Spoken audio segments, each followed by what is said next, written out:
In this video, we're going to be discussing Rav Yehudah. He was a rabbi in the Talmud, he was born in approximately the year 217, and he passed away in approximately the year 299. The tradition is that he was born on the day Rabbi Yehudah Nasi, Rabbi Judah the Prince, which we talked about in a previous video, the compiler of the Mishnah, he was born on the day he passed away. And the tradition essentially is that God always made sure that there was another leader of the Jewish people. So the day that Rabbi Yehudah Nasi passed away is the day Rav Yehudah was born. His father's name was Yechezkel, and he was also a rabbi of the Talmud, and he also had a brother whose name was Rami Bar Yechezkel, who also is recorded in the Talmud and is even recorded as arguing and debating with his brother, the great Rav Yehudah. He studied by both Rav and Shmuel, the great rabbis of the previous generation, really meaning the first generation of Talmudic rabbis. He studied by both of them. Rav had a yeshiva in Surah, and Shmuel had a yeshiva in Naharda. After the passing of Rav, he goes to become the primary student of Shmuel, and after the passing of Shmuel, he opens a yeshiva in Pumpedisa, and he is the founder of the yeshiva of Pumpedisa, which is again another city in Babylon.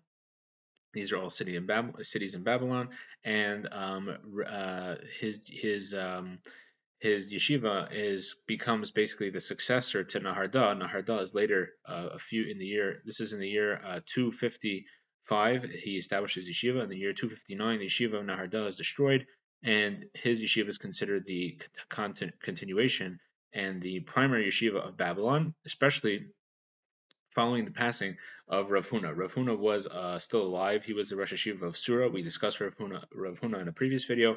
So until his passing, Rav Yehudah himself would actually go visit Rav Huna, but once he passed away, the yeshiva of Pumpedisa was considered the primary yeshiva of Babylon, especially since the yeshiva of Surah was established by Rav, who had studied by rabbis from Eretz Yisrael, primarily Rabbi Yehudah Nasi, etc.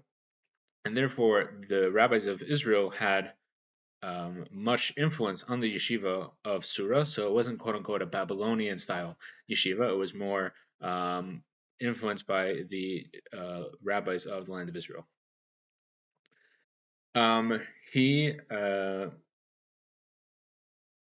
His main focus of his yeshiva, and of his teachings, I should say, was the study of Nezikin, the study of the tractates that discuss damages. He viewed these as the most important laws, primarily because of their practicality. In other words, there are some parts of Torah, for example, the laws of Tumah and Tahara, the laws of purity, ritual purity, and impurity. Much of the laws are really connected to the temple times, which obviously in the times of Babylonian yeshivas were no longer relevant. We're talking, in the year 255, the yeshiva is established. The temple is destroyed in the year 70. So, therefore, he considered it the most practical laws being the laws of damages and how to make sure people are, treating each other properly in their business dealings, etc. And he was a tremendous what's called a masmid, someone who would constantly study Torah to the point that he would actually review all his Torah study in about 30 days, which is a tremendous accomplishment. This is a person who knew, thousands and thousands, as we'll see in a second, of Torah teachings, and he's the transmitter of many of these teachings. It says that for example, there are 400 sayings of Rav, his teacher, that are quoted in his name. So obviously, this is a tremendous amount of knowledge that he had, and he would review it all in 30 days, and to the point where he actually would not even pray every single day, because he felt that his Torah study superseded prayer, and he would only pray once every 30 days. And so that's a very fascinating detail about his life, about how important he felt Torah study was. Now, obviously, that was not for everybody. He actually spent his time learning. He wasn't wasting time. But he was so committed to these teachings that he would learn them and study them nonstop. He had a tremendous affinity for the land of Israel.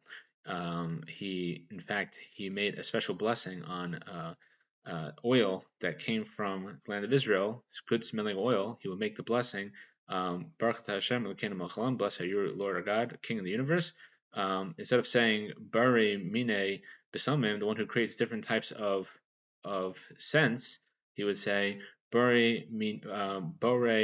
Shemen Artsenu, something along those lines. Blessed are you who creates the oil of our land. So even though he was a Babylonian rabbi, he had a tremendous affinity for the land of Israel. However, he did not like his students, for whatever reason, actually moving to the land of Israel, and in fact, they would have to kind of hide and conceal the fact that that his students were leaving and were going to the land of Israel, and they would conceal the fact from their teacher before they would actually go and move to the land of Israel, because he did not appreciate that for whatever reason. I was not clear on that. At any rate, he also loved the language of Lashon HaKodesh, the Holy Tongue, the Hebrew language, to the point where he actually would use the Hebrew language, even though it was not really the vernacular, the Hebrew language. It is the Holy Tongue, and therefore a lot of people would refrain from using it if they weren't using it to study or to pray. And really, it was mostly prayer that most people used the Holy Tongue, and in regular speech, they would use Aramaic. However, Rav Yehudah, even in the bathhouse, he would speak in Hebrew to his attendants, the people who were helping him, because of his love of the Holy Tongue. And in fact, there is quoted in the Talmud that he banned praying in Aramaic. So again, which was the vernacular, he said one should not pray in Aramaic, rather one should pray in the Holy Tongue. His main students were Rabbah, Rav Yosef, and Reb Zera. As we've discussed in a previous video, Rabbah ends up succeeding him as the Rosh Yeshiva in Pumpedisa, and later his student Rav Yosef succeeds his student Rabbah. We'll go through just a couple of sayings that are accredited to him. One is that the reason that God created the world was that we should fear him. That's one saying of Rabbi Yehudah.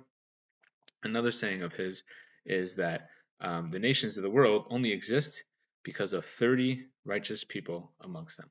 So very, very interesting, very, very interesting and important rabbi. He is the teacher of obviously he's the founder of the Yeshiva of Pumpedisa. He is the teacher of some of the greatest rabbis who end up becoming the core of what becomes the Talmud. And like we said, he's also a transmitter of many teachings from the previous generations. Thank you very much for watching. If you have any questions, comments, something I could have said, should have said, please put in the comments. We love the feedback. Thank you for watching. We'll see you next time.